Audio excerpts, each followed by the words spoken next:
Soldiers of Reddit who have faced child soldiers in combat, what has been your, or your comrades', experiences? Any unique challenges you or others have faced? There was a kid sitting on an overpass in Iraq, dropping Molotov cocktails trying to make it into the gunner's hatch of all the MRAPs in our convoy. .50 cal gunner saw him and cut him in half. He was probably 10 years old or so. My buddy said that kids would often run up to the convoy trucks in Iraq and some of the guys would give them candy, even though they weren't supposed to. On one such occasion, a kid tossed 2 live grenades into the truck. One of the grenades was quickly tossed away to explode without issue, the other was not as easy to get rid of and ended up amongst the group of kids. The guys giving out candy were put on cleanup duty, no idea what the approximate age of the children was and not many other details. It was pretty rare to get him drunk enough and in a mood to talk about any of it. My platoon sergeant was on his 3rd tour when he joined our unit heading to the sandbox.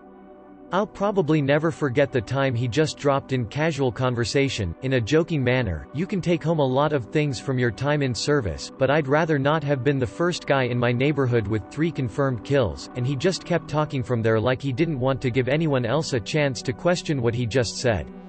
It worked. I never asked. End of our tour. Nothing really happened the whole time. He got comfortable enough with us to tell some stories from his past tours.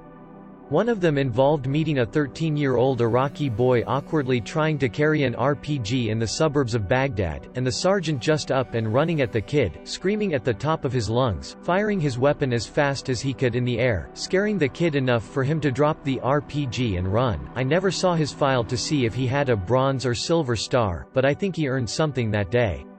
Kid was likely just being used as a mule to bring gear and ammo to insurgents, so he wasn't likely a threat himself, but he could have been shot for carrying a weapon by someone too quick on the trigger. Sergeant intervened, but chasing someone through the streets is likely to get you isolated and shot, so he had no idea what happened to the kid. My ex was British Royal Marines, and fought child soldiers. This was 10+ years before I met him, but he had horrible nightmares and on a couple of occasions broke down crying. While drunk, he never told me everything in a coherent, start-to-finish way, but from what I've pieced together he killed 1 or more child soldiers, protecting his unit. It catapulted him into self-loathing. He got awarded a medal for it, refused to accept it, but was forced to attend the ceremony with members of the royal family.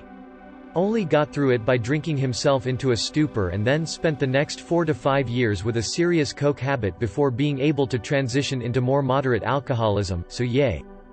Sorry, I for some reason cannot flare this post as serious, if it is not evident by the touchy nature of the post question. No, I would prefer serious and respectful discussion.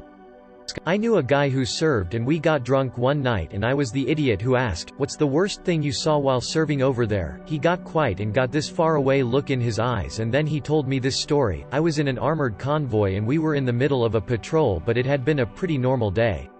The school buses that were used were pretty much just minivans, so the only way to identify it was a school bus was usually the sticker they placed on the side. Anyways, the area we were in was known for placing copper on top of their bombs because when a bomb ignites the copper liquefies and basically goes through anything. Even our tanks can't block that garbage.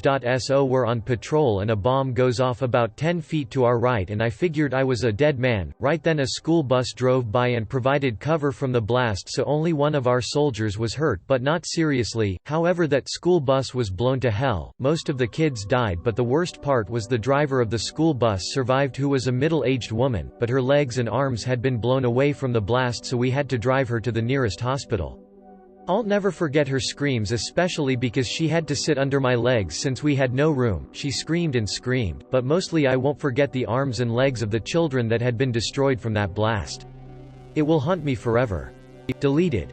Recovering from the addiction after self-medicating on liquor for 6 months after my deployment.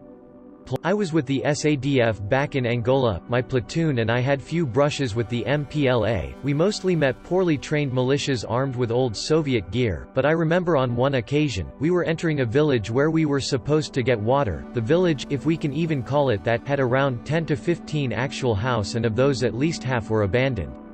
I remember that our spotter yelled out to us, telling us to get prepared. Our lieutenant saw something that visibly shocked him and called out our sergeant. We received the order to issue warning shots south of our position.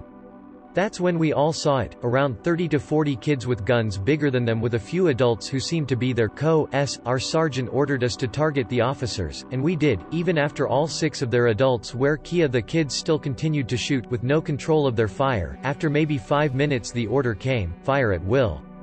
I don't remember if the entire platoon opened fire. I remember I did. In the moment, I didn't quite think about who I was shooting. I don't think anyone did. All we saw was an enemy eager to send us home in body bags. We saw enemy uniforms, nothing else. Nobody said anything afterwards. My comrades probably all willingly forgot this or justified it by saying something like, us or them. It's very easy to analyze the situation if you weren't there, but when you're in the moment, you forget that the ones on the other side are just like you. So to sum it all up, I opened fire without thinking too hard about it. Don't know if I regret it, I just know I don't like remembering. I can't speak for others, and thankfully I never had to pull the trigger, but I always gave them a lot more time in the crosshairs. Versus an adult, there were several times they ran up unexpectedly, waved a gun in our direction, or just generally acted like they were going to attack us.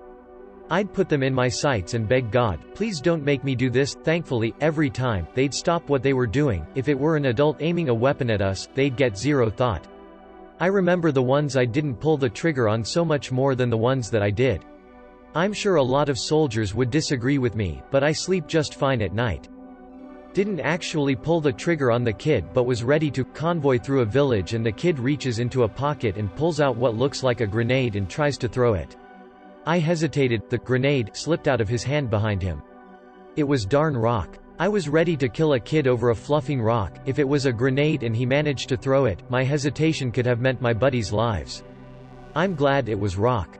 Not me, but a fraternity brother and close friend who passed away told me a story once about his second deployment in the Middle East. He was an Army Ranger, Army Special Ops, and was a breacher, first one in during all breaches because he had balls of steel and insane reflexes. He told me that he killed a kid once who couldn't have been more than 14 years old.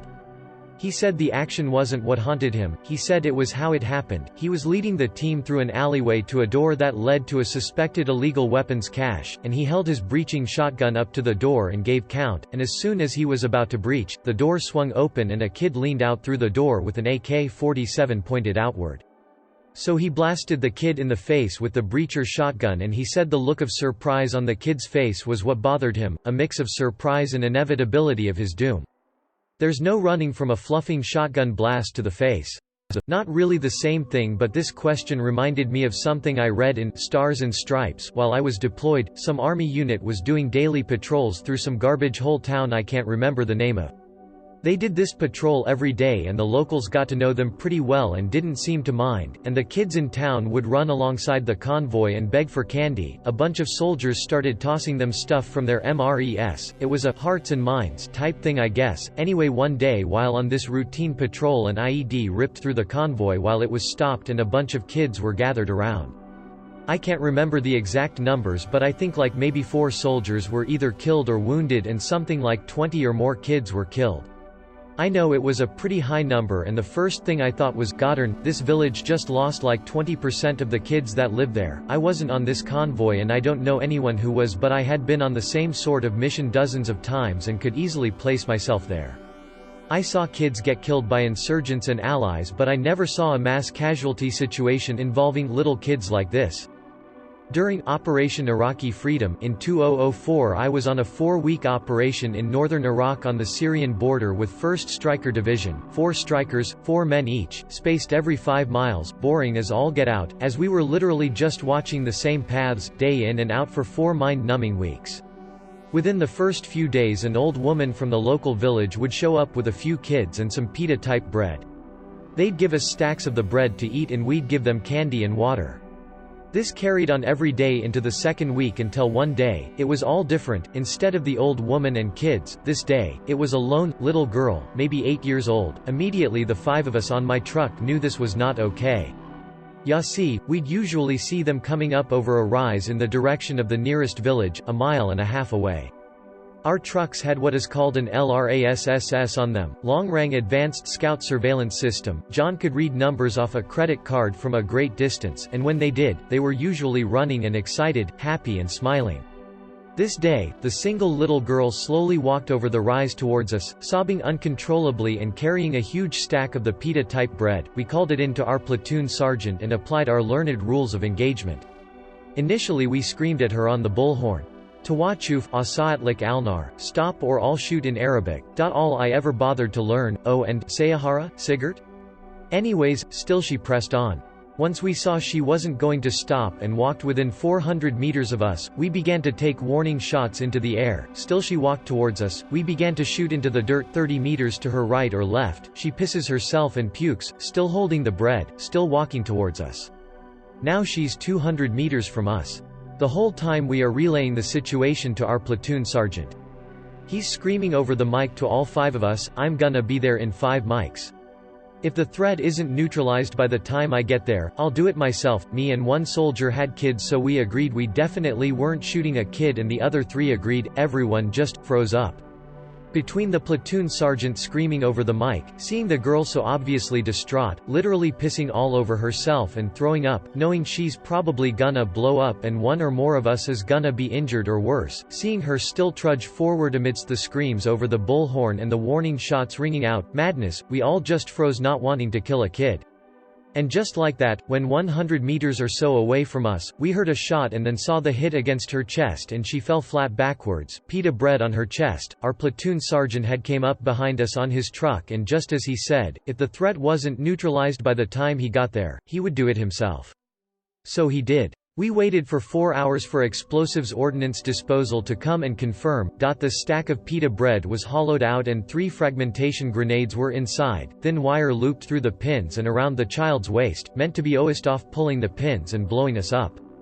2 weeks later, when we finished the op and were fortunate enough to get 48 hours downtime, me and my 4 squad mates on the striker that refused to shoot a little girl, were mercilessly smoked by the platoon sergeant for 24 of those 48 hours. He ran us into the ground with a fury I've since never experienced. You could all be dead, and that little B $ at hash would have been the one to kill you. She was a little over 4.5 feet tall. She wore a pair of old, faded, neon teal sweatpants and a red Minnie Mouse sweatshirt. Her hair was dark black and she wore it down, wind kicking it everywhere. I can see her face so vividly now as I write this. I can hear my buddies screaming and arguing about what to do. I can smell our grit and grime from being unbathed for 2 weeks. I can still faintly hear her sobs. That was 15 years ago, and I will never forget the ugly nature of man I saw that day, on both sides, on theirs for forcing a child to do such a thing, and our side for having to kill a kid for